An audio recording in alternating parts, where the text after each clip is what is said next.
बच्चों, ये आपकी हिंदी साहित्य की पुस्तिका है। आयरिश आकृति हिंदी पाठमाला कक्षा 3। सुप्रभात मेरे प्यारे बच्चों। आज हम करेंगे पाठ 3, छींका छींक। बहुत समय पहले की बात है। एक गांव में एक आदमी रहता था। उसकी बहुत बड़ी, मोटी और लंबी सी नाक थी, इसलिए लोग उसे बड़नक्कू कहा करते थे। उसे बड़नक्कू क्यों कहते थे? ये है वो व्यक्ति, देख रहे हो इसकी नाक है ना, बड़ी, मोटी और लंबी। तो लोग इसे क्या कहते थे? बड़नक्कू। बड़नक्कू मतलब बड़ मतलब बड़ी, नक्कू मतलब नाक वाला, बड़नक्कू। बड़नक्कू को अपनी नाक इतनी पसंद थी कि वह उसकी बढ़ाई किया करता था। बढ़ाई मतलब तारीफ़ किया करता था। आपको ये सारे हाइलाइटेड जो वर्ड्स हैं ना, ये अपने नए शब्दों में लिखने हैं।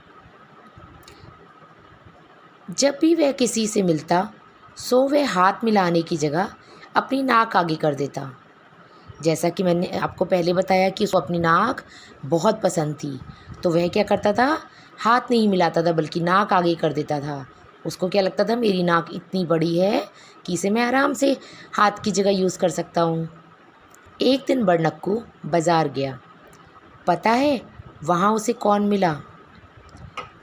छुटनक्कू। छुटनक्कू, ये है वो छुटनक्कू। देख रहे हो ना, इसकी नाक कितनी छोटी सी है।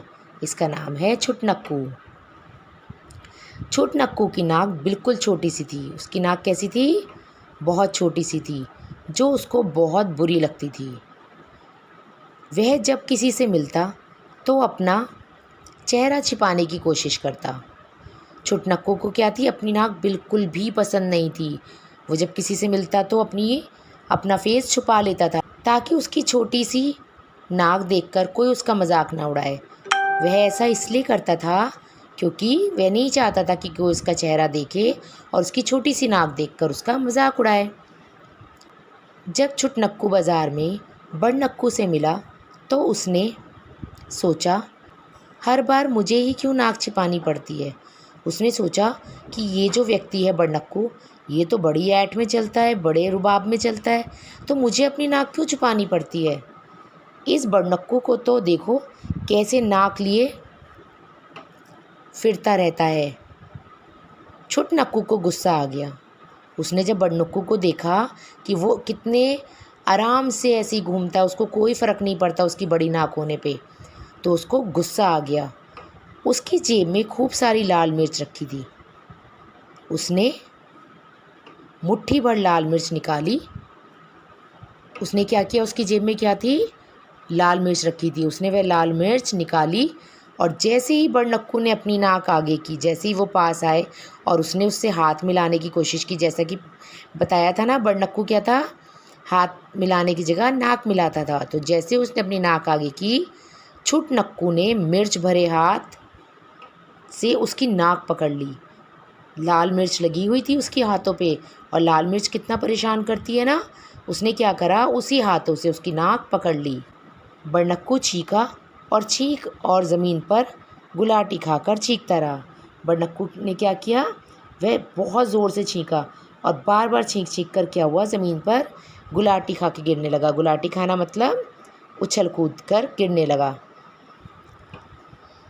हर बार जब वह चीखता तो आसपास के सब खिड़की दरवाजे खड़खड़ाकर हिल जाते थे। उसकी नाक, जब वो इतनी तेज़ चीखता था तो उसकी नाक से जो आवाज़ निकलती थी, उससे क्या होता था, आसपास के खिड़की दरवाजे सभी हिलने लगते थे। छुटनक्कू खूब हंसा। ज़मीन पर लौटकर हाथ पाँव उछाल उछाल कर हंसता रहा। छुटनक्कू को ये देख के बड़ा मज़ा आ रहा था कि बड़नक्कू परेशान हो रहा था। इतना हंसा कि वह भूल ही गया कि उसके हाथों में भी मिर्च लगी हुई थी। उसने क्या किया, अपने मिर्च भरे हाथ ही अपने नाक पर लगा लिए। हंसते हंसते उसने अपनी ही नाक पर मिर्च वाला हाथ रख दिया। अब क्या हुआ, वह इतना ज़्यादा खुश हो गया, वो इतनी ज़ोर ज़ोर से हंसने लगा कि उसको पता ही नहीं चला कि कब उसने अपने मिर्च वाले हाथ अपनी ही नाक पर लगा लिए। आक छी, ये क्या है? छींकने की आवाज़। छोट नक्कू भी चीखा, उसको भी छींक आने लगी, आगची आगची। हर बार जब उसे छींक आती तो उसका पूरा शरीर हवा में उछल जाता और बम फूटने जैसी आवाज़ आती। क्या होता कि वो इतनी ज़ोर ज़ोर से चीख रहा था कि ऐसा लग रहा था मानो बम फूट रहे हों। छोट नक्कू और बड़ नक्कू एक दूसरे के सामने इतनी ज़ोर से चीख रहे थे कि अचानक धड़ाम की आवाज़ आई। वो दोनों, उन्हें पता ही नहीं चला, वो इतनी ज़ोर ज़ोर से चीखते चीखते करीब आ गए और अचानक क्या आई, धड़ाम की आवाज़ आई। सबने देखा कि दोनों के सिर धड़ाम से टकरा गए थे। वो आवाज़ किसकी थी? उनके सिर के टकराने की थी। देखो जैसे इसमें दिख रहा है ना चित्र में, इन दोनों को चीखते चीखते, ये देख रहे हो, ये चीख रहे हैं और चीखते चीखते क्या हुआ, इनके सर आपस में टकरा गए। इतनी ज़ोर से टकराए कि उनका चीखना ही रुक गया, कि उनकी चीख ही रुक गई। छोट नक्कू ने बड़ नक्कू की तरफ देखा। अब छोट नक्कू ने किसे देखा? बड़ नक्कू को। और बड़ नक्कू ने छोट नक्कू की तरफ देखा, यानी दोनों ने एक दूसरे की तरफ देखा। वे एक दूसरे को इतने मज़ेदार दिख रहे थे चीखते चीखते कि दोनों को हंसी आ गई, उन दोनों को हंसी आ गई। वे इतने झटके से हंसे, इतनी ज़ोर से हंसे कि फिर से उनकी चीख शुरू हो गई, कि अब उन्हें दोबारा चीख आनी शुरू हो गई। वे हंसते रहे और चीखते रहे। वो क्या करते रहे? हंसते भी रहे और चीखते भी रहे, हंसते रहे और चीखते रहे, दोनों बार बार ऐसा ही करते रहे। इस कहानी से पता है हमें क्या शिक्षा मिलती है? इस कहानी से हमें शिक्षा मिलती है कि कभी भी किसी के लिए बुरा मत सोचो या किसी के लिए बुरा मत करो, क्योंकि वो आपके साथ भी हो सकता है। जैसे छोट नक्कू ने मिर्च के हाथ तो लगाए थे बड़ नक्कू की नाक पर ताकि वो परेशान हो, लेकिन वो उसकी खुद की नाक पे लग गए और वो भी उसी परेशानी का सामना करना लगा जिसका बड़ नक्कू कर रहा था। मुझे लगता है यह पाठ आपको अच्छे से समझ में आ गया होगा। धन्यवाद। आपका दिन शुभ हो।